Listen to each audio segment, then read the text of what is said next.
जिस प्रकार से ममता बनर्जी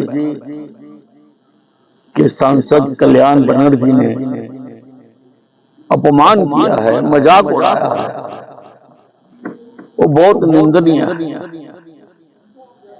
उनकी राज्यसभा सदस्यता खत्म कर देनी चाहिए और उनको किसी चिड़ियाघर में भर्ती करा देना। देश के उपराष्ट्रपति एवं राज्यसभा चेयरमैन जगदीप धनखड़ का संसद के बाहर मजाक उड़ाने पर हरियाणा के गृह एवं स्वास्थ्य मंत्री अनिल विज ने टीएमसी के सांसद कल्याण बनर्जी पर तीखा टिप्पणी की। गृह मंत्री विज ने कहा कि भारत के राष्ट्रपति जगदीप धनखड़ का ममता बनर्जी के सांसद कल्याण बनर्जी द्वारा मजाक उड़ाना निंदनीय है। कल्याण बनर्जी को संसद से बर्खास्त कर किसी चिड़ियाघर में भर्ती करवा देना चाहिए।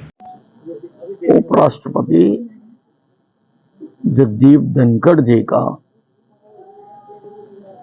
जिस प्रकार से ममता बनर्जी के सांसद कल्याण बनर्जी ने अपमान किया है, मजाक उड़ाया है, वो बहुत निंदनीय है। उनकी राज्यसभा सदस्यता खत्म कर देनी चाहिए और उनको किसी चिड़ियाघर में भर्ती करा देना चाहिए। कोरोना को लेकर एक बार फिर से देश में सरकार अलर्ट मोड पर है, जिसको लेकर देश के सभी स्वास्थ्य मंत्रियों के शीर्ष नेताओं के बीच वीडियो कॉन्फ्रेंसिंग के जरिए मीटिंग हुई, जिस पर अनिल विज ने जानकारी देते हुए बताया कि हमने इसे लेकर अपनी मीटिंग कर ली है और मॉक ड्रिल भी की है ताकि ये पता लग सके कि हमारे पास पुख्ता इंतजाम है या नहीं। अभी तक हरियाणा में इसका कोई केस नहीं आया है। के लिए अभी वीडियो कॉन्फ्रेंसिंग हुई है देश के सभी स्वास्थ्य मंत्री और केंद्रीय स्वास्थ्य मंत्री जी के साथ, और उसके लिए क्या क्या गाइडलाइन करनी है वो पूरी तरह से हम चौकस है। हमने अपनी मीटिंग भी कर ली है हरियाणा की भी, और मॉक ड्रिल भी की है। हमने सारी चीजें टेस्ट की हैं कि सारी चीजें इन ऑर्डर हैं या नहीं।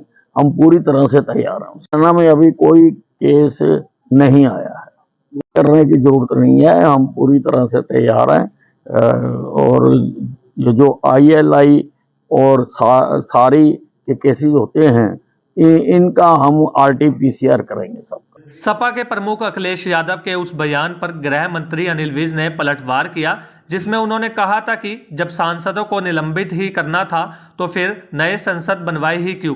विज ने कहा कि नई संसद आराम से अपनी बात रखने के लिए बनाई गई है। आपको संसद में अपनी बात रखने के लिए भेजा जाता है, ना कि वहां जाकर व्यवधान पैदा करने के लिए। नई संसद बनाई है आराम से अपनी बात करने के लिए। आपको संसद में भेजा जाता है अपनी बात रखने के लिए, ना कि वहां जाकर व्यवधान पैदा करने के लिए। ये व्यवधान पैदा करने के लिए संसद नहीं बनाई गई है। पाकिस्तान के पूर्व प्रधानमंत्री का कहना है कि पाकिस्तान की बदतर हालत के लिए भारत जिम्मेदार नहीं है, बल्कि हमने अपने ही पैरों पर कुल्हाड़ी मार ली है। जिस पर हरियाणा के गृह मंत्री अनिल विज ने कहा कि अगर पाकिस्तान को समझ आ रहा है तो बहुत अच्छी बात है, वरना वक्त तो बड़े बड़े को बहुत कुछ सिखा देता है। नहीं, अगर पाकिस्तान को समझ आ रही है तो अच्छी बात है, नहीं तो वक्त तो बड़े बड़ों को समझा देता है।